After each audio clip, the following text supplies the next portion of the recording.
It can be commentary for chapter 47 of my book Metadimensional, which you can find on Kindle, or listen to for free as an audiobook, and the link in Google Play, links are in the description. So chapter 47 is called Fireballs. And now it's not instructions how to conjure, to shoot fireballs from your hands. No, that's not. No, but so if you've been following all this, and I don't know if there's anyone still following, but if there is, you could get the impression that this entire theory is like a fancy way of fancy wrap around the old notion of magical thinking, and maybe for good reason, because this theory shows how the will can override the laws of nature, and that sounds very much like magical thinking.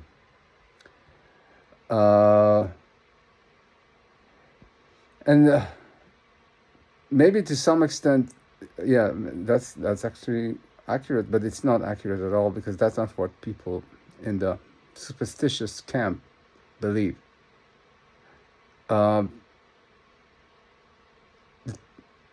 The way, from what I gather, people on the superstitious camp are physicalists. They're just bad physicalists. They believe that that experience emerges from matter, or from or that experience can be controlled by something that is not itself. Some believe that everything is vibration, that the physical reality is still, even though they believe in weird stuff, it's still like there's just like a different type of physics. But there are laws that if you say a specific chant, that necessarily triggers some kind of magic. That if you say some kind of prayer, that prayer necessarily, like a machine, will do something physical, like a law of nature. Well, the thing is that the reason they make these kind of assumptions is because they have no theory. Like the people themselves. If you look at the religions, that's not so clear cut, and I'll get to that in the future chapters. But the people, they have no theory. For them, the idea that experience is fundamental, experience is like they don't understand the statement. Maybe they understand that they reject solipsism. Maybe they don't reject solipsism. Maybe they're like agnostic about it. Like, I don't know. But the thing is, with this theory, you kind of see the limitations of the way we understand what is the supernatural, the things that are not natural, the things that are not the laws of nature. Like, it shows what are the mistakes we make, and what kind of mistakes it makes us make.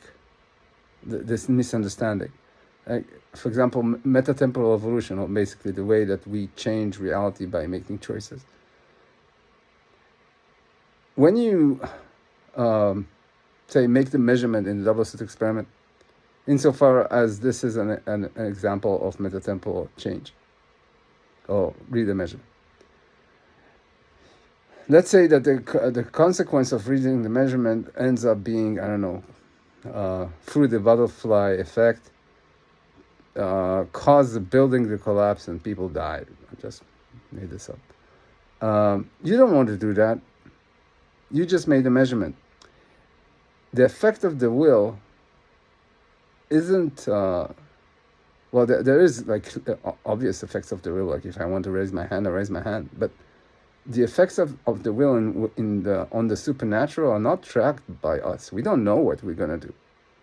It's not. We don't. The will is free from everything, including the constraints of reason. So it's not, you're not manifesting. The will isn't manifesting anything. When you deploy the will to get something you want, that's actually your brain suggesting to you what you should manifest, so called. So it's not really, that's not that's not the capacity that this theory describes. And this people that peddle with the supernatural of religion, they believe that the semantics have like work like again like some kind of machine. Like if you say a prayer or say a chant, and it is like a machine changes the reality. That's not how this works. Like if you're gonna go through not through the laws of nature, you're going through something that's not the laws of nature. Then you're going, and if it's a law, then it's not a universal law of nature. It's a private law of nature. And it can change. That's what this theory showed. That's the private blind gap. You're using the private blind gap. So when you're praying, you're trying to use the private blind gap. And the fact about it is that it changes. It doesn't necessarily work. And if you get it to work, then you really, it's hard to keep it working. The only way to keep it working is to make sure that no one makes any change, because you don't know what kind of change in your reality you would erase that capacity of your private blind gap, of your shared private blind gap. So you get like into religious communities that do so much to keep everyone at bay, like to control everything, every single thing, and you think that's not a mistake. That's not just power. That's helplessly trying to grasp to some kind of a dynamic that worked once but doesn't work. That doesn't seem to work again.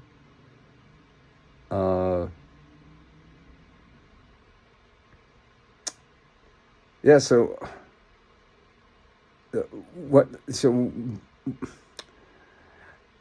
now the thing is, like, so you say, okay, superstitious people, like, they don't understand. But the thing is that we are all superstitious. Yeah, we like even like you can have physical scientists like say yada yada about the universe, and then some things they don't have an answer for, and they still hang on to superstition. They're not no better. This is a real problem that we have in grappling with our reality. And you can say this theory is dumb or contradictory or incoherent or whatever, but the fact is, what you do in your life, I'm almost 100% is worse than this theory. At least this theory gives you some kind of something to go by, what you probably go by in your life when you forget about all your theories in science, and when you start looking at coincidences and assigning meaning to them, thinking that if you do this, then that would happen. If you don't say